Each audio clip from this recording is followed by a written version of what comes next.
Good afternoon guys, welcome back to my YouTube channel, Rice Backyard. So for today's guys is magdidilig tayo ng ating mga succulents. Actually guys, ano pa lang ngayon, Friday. Pero hindi ko na yata maaantay ang Sunday yung schedule ko sa pagdidilig, kasi napapansin ko yung mga succulents ko dito is nagda-dry out na yung mga leaves nila sa bottom nila. So talagang tingin ko uhaw na sila, katulad nito ni Pink Room, ayan, tsaka si Robidona, ayan, liliit sila guys, ng liliit pa ganito ang mangyayari. Sobrang nagda-dry na, iniinuman nila yung mga bottom leaves nila, kaya kailangan ko na silang madiligan. Yan mga ano na sila, feeling ko ano. So let's start guys. Ito pala yung gagamitin kong pandilig sa kanila guys, yung spray bottle ko na ano. So ganito ako guys magdilig, talagang sinusuko sila para hindi sila mag rot or mabigla sa tubig. Kailangan silang soak na soak, kasi kapag kaunti lang ang idilig ko sa kanila, parang yun ang magiging cause nila na mag ano sila, mag rot or fruit rot, ganun.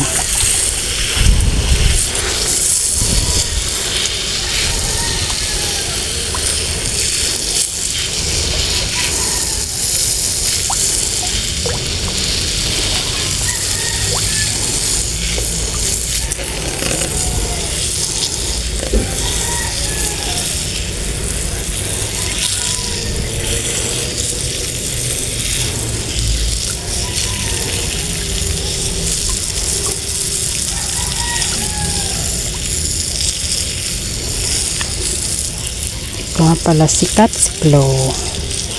Ayan ang aking mga Cat's Claw.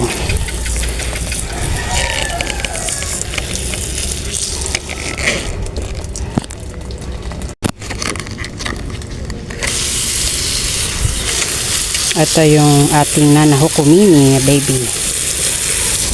Ito di ko to kilala, sa Shopee lang ito. And then ito yung anak ni Apus or Braveheart. Ito Crested Agavoids, lipstick siguro ito guys. And then ito guys yung aking community pot. Yung community pot na lang. Dito ko nilagay yung mga propagation ko ng ano, tip propagation ko.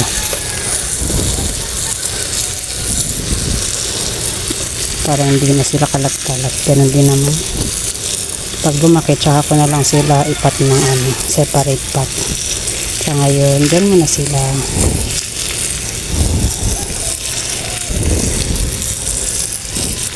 Ito si Binimusume. Mga lahati na siya guys. Tinanggal ko na kasi yun na ano, nasunog dito sa part na, dito sa kabilang part na yan. Pakita ko guys. Ito pinagtatanggal ko na siya guys, kasi ang pangit na tingnan eh. Ayan na, ano sila na sunburn. Doon kasi ito sa taas guys. Ngayon pinasok ko na lang siya dito. And then ito si Roma. Until now meron pa rin siya niyan, itong dark na yan. Hindi na yata yung mawawala.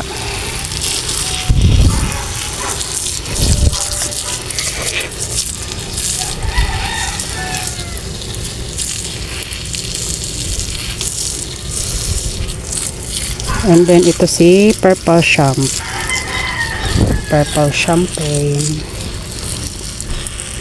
Nagdadry ang bottom leaves, lumiliit talaga sila guys. Kaya dati binala ko mag twice a week ako magdilig, kasi nga sa sobrang init. Twice a week, kaso lang ewan ko, nagdadalawang isip kasi ko eh, baka masobra naman sila sa dilig.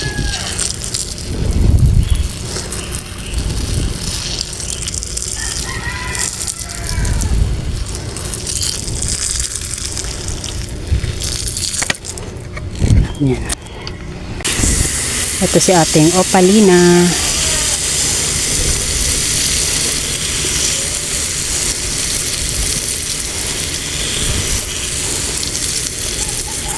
At ito yung ating Cylonica. May isa dun sa taas, guys. Ito yung isa.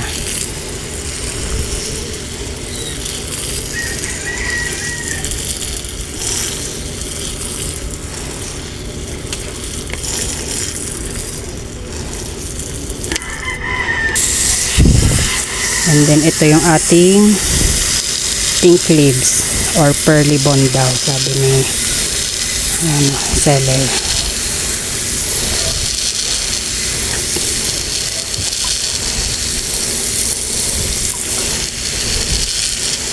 Ito si Cat's Claw. May another Cat's Claw.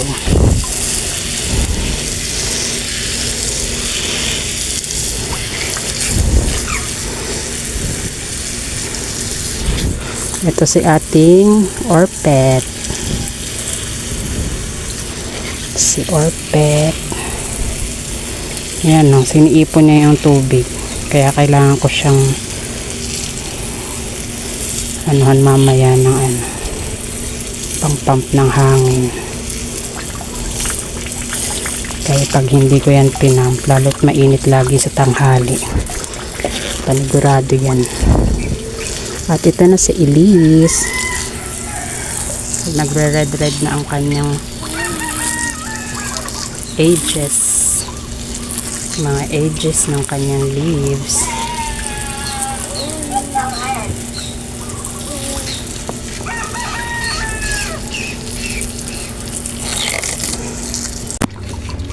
Pasensya na guys, kinakat-cut ko yung video kasi kapag nagpapump ako, mahirap mag-pump.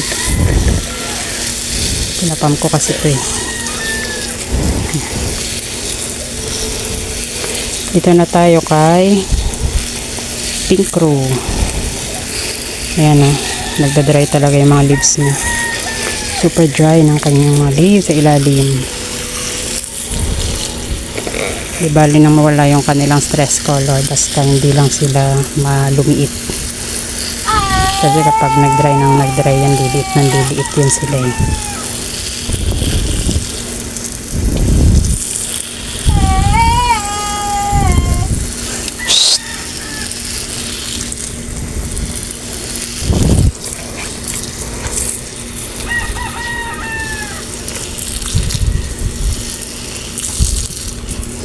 And then ito si Mikaduki Beijing. Ano bang ano nito? Other ID. Masyado mahaba yung Mikaduki Beijing.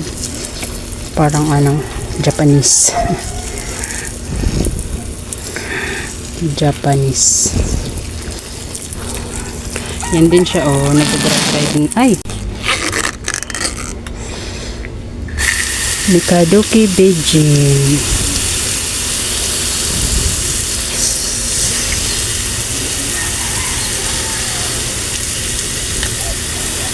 And then ito yung ating sino nga ba to?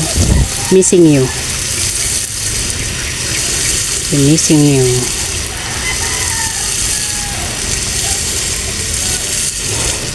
And then ayan na yung ating cream tea. Ito yung malaki.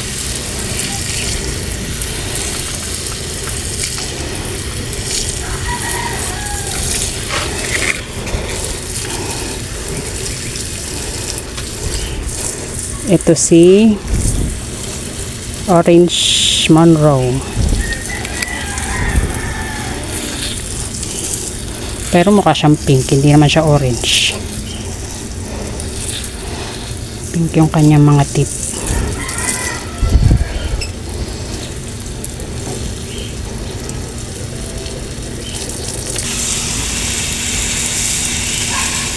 Si Orange Monroe.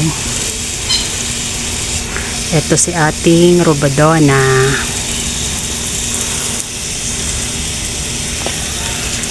Rubidona. Oops.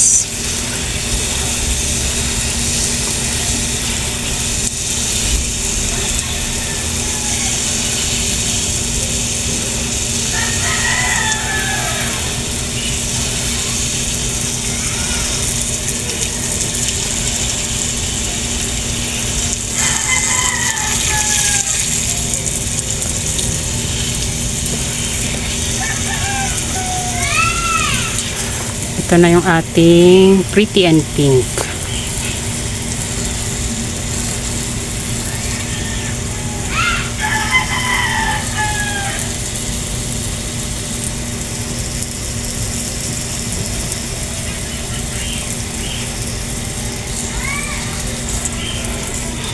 And then si Hakuhu.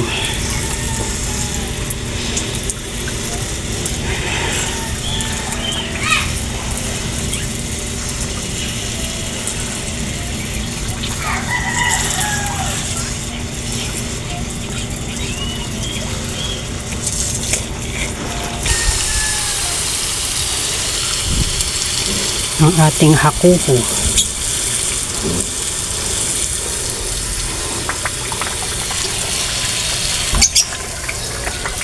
Ito si Neon Lights.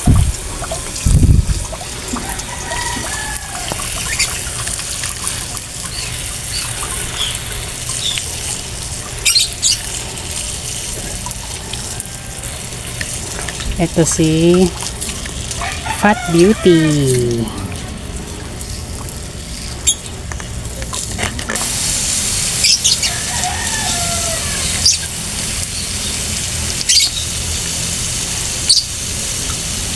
Ito si Amakante, Amethystium Amakante.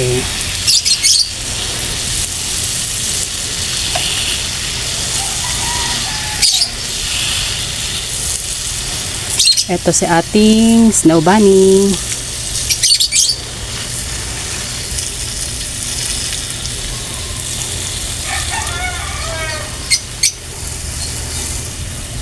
And then ito yung ating isang cream tea. Mas maliit.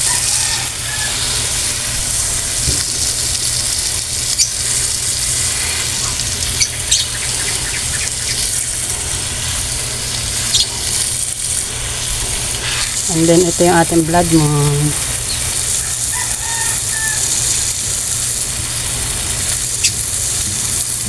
Ghost plant. Ghost plant na nagiging brown. Hindi ko alam bakit nagiging brown siya.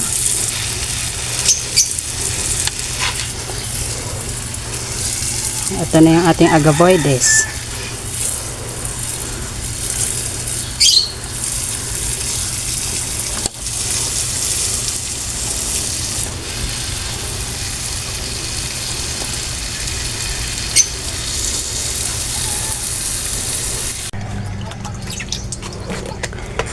Guys, I'm going to ano na lang, use a tabo. Itatabo na lang tayo, guys. Nangalay na ako eh, kakabomba. Kaya tatabuin ko na lang siya. Papagod ako magbomba. Look, may aesthetic tabo. Kulay red. Aesthetic ang red, charot. Tabuin na lang natin yan, kaya napapagod na akong bomba ng bomba. Kada bomba ko, 2 halaman lang na i-sprayan ko eh. Sakit na ng braso ko. Ay, hindi ko muna pala diligan to si pistachio. Diniligan ko yan ng Wednesday eh. Super ano kasi ng ano niya, dahon niya, kulubot. Ngayon medyo okay na siya.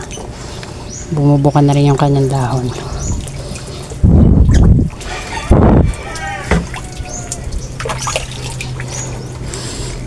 Hindi ko na maabot yung iba. Itong ating ghosty. Ay, ghosty. Tama, ghosty yan. Ghosty. Layo ah. Hindi ko na siya maabot, guys. Ayan, hagis-hagis na lang ng tubig.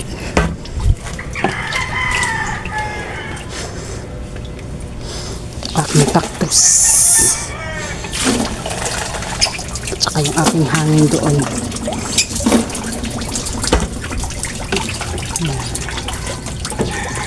Ayan si RZ.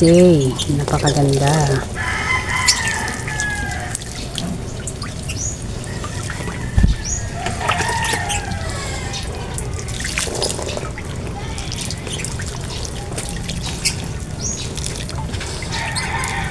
Itong siluela, binaba ko na dito.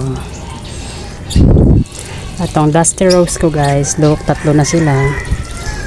Sinama ko na sa kanila yung nandun sa taas, yung maliit. Kaya yan, 3 na sila.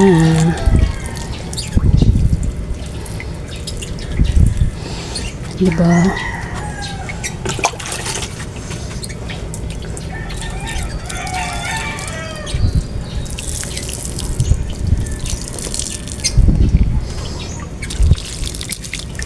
And then si Sphinx. Sphinx. Dami na naman basura ng ilog. Hindi pa kasi na ipapataas yung net na yan. No? Nasira yan ng bagyo. Yung tagal na. Hanggang ngayon hindi ko pa rin na ipataas. Busy pa yung aking jusawa. Siya kasi yung lumulusong yan eh. Hindi kasi ko marunong lumangoy guys. Malalim kasi yan eh. Kaya hanggang ngayon hindi pa rin na itaas. Pumapasok yung basura dito sa amin galing doon sa malayo. Ewan ko, wala yata silang tagahakot yan ng basura sa ilog nila tinatapon. Ang problema dito kasi sa amin dead end na, wala nang matatakbuhan yung tubig. Pinakadulo kasi kami ng kaya yung basurang inaani dito yung huling hantungan ba. Ay nako, minsan napapagod na lang din ako magsimot ng mga basura dyan sa ilog eh. Minsan kapag na sinisipag ako magsimot ng basura dyan, nakakaisang sako ako ng mga kung anong lumulutang eh. Wala, no choice kasi kung hindi ko kukunin, wala rin naman ibang kukuha. Pinamamahayan ng lamok.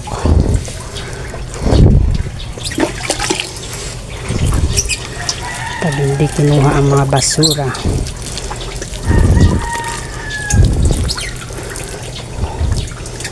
dagdag sa trabaho ko, dagdag sa gagawin dito sa amin.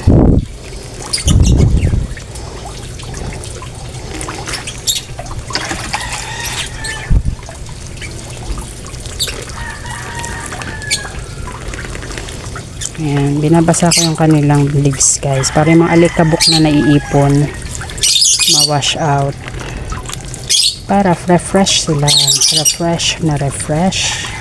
Refreshing. Itong si ating ghost plant, and then si pink rosa, and then ito yung ating Ben Buddies.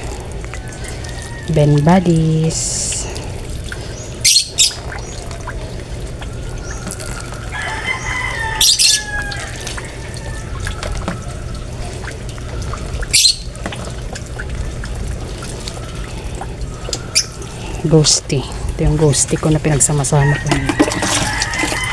And then ito yung ating silk veil.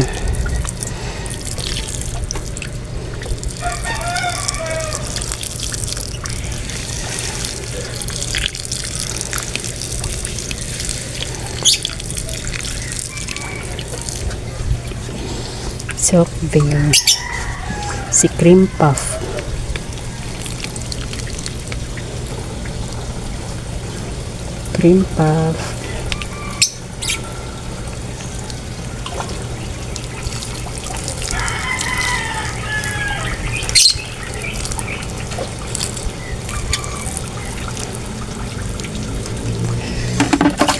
And then ito yung ating mahogany. Tsaka si brush wine.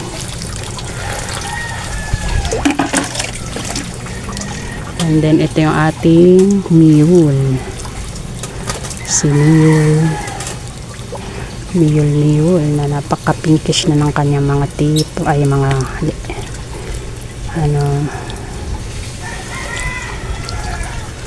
edge ng kanyang dahon. Sana kumapal to. Ang ganda eh. Ang ganda niya. Pinky. Very pinky. And then ito yung lotion. Kamukha lang ni Miyul. Si lotion. kapag ka ano, ewan ko lang, pag-isipan ko muna. So siyang isama na lang kay Miu para last siya dyan. Pareho lang naman sila. Ayan.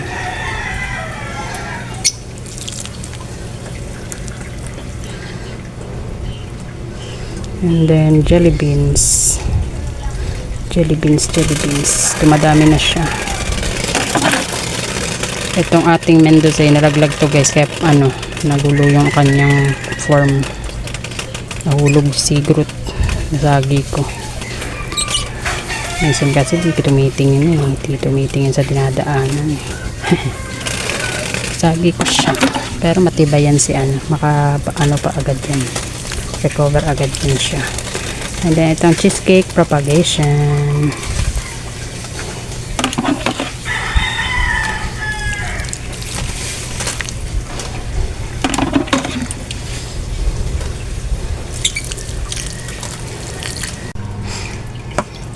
And then ang ating aron pay na nakahang na. Inang ko na siya guys.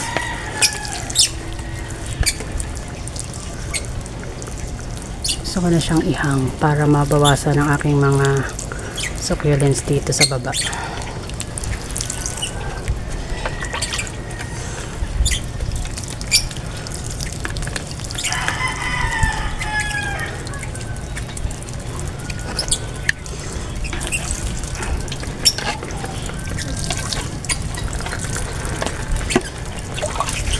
Sa pang aron pay, ito yung propagation ko guys.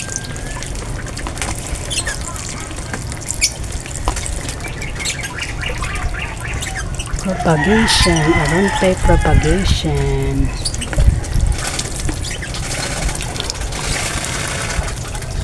Nababagsakan yung alaman ko sa baba. Banlawan ko na lang ulit.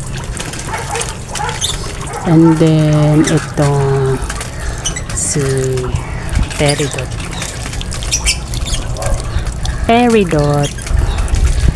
Tsaka si Shangri-La. Di ko alam kung Alice Evans yan or Shangri-La.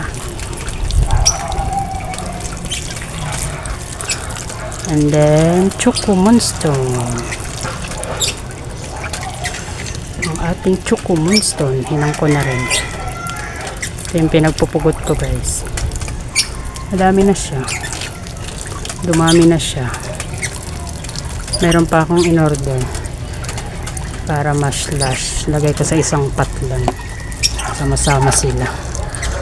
Hindi pa dumadating. Air Magic. Nakahang na rin siya. Landosay.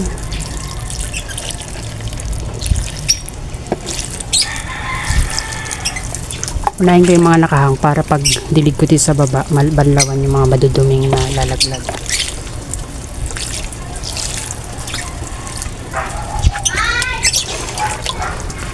Si Chloe.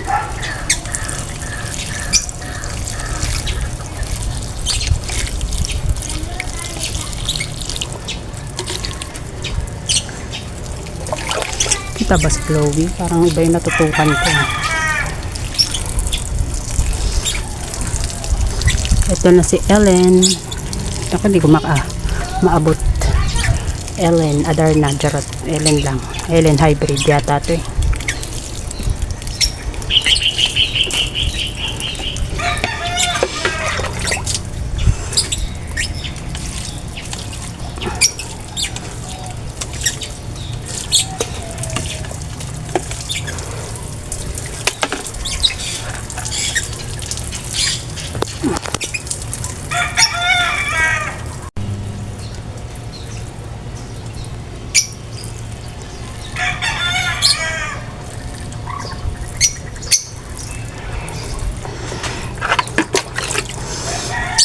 And then, itong Mendoza again.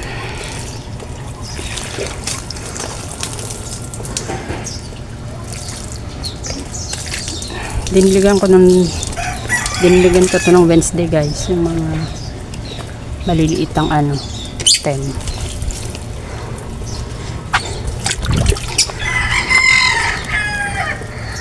Pero didiligan ko ulit sila ngayon.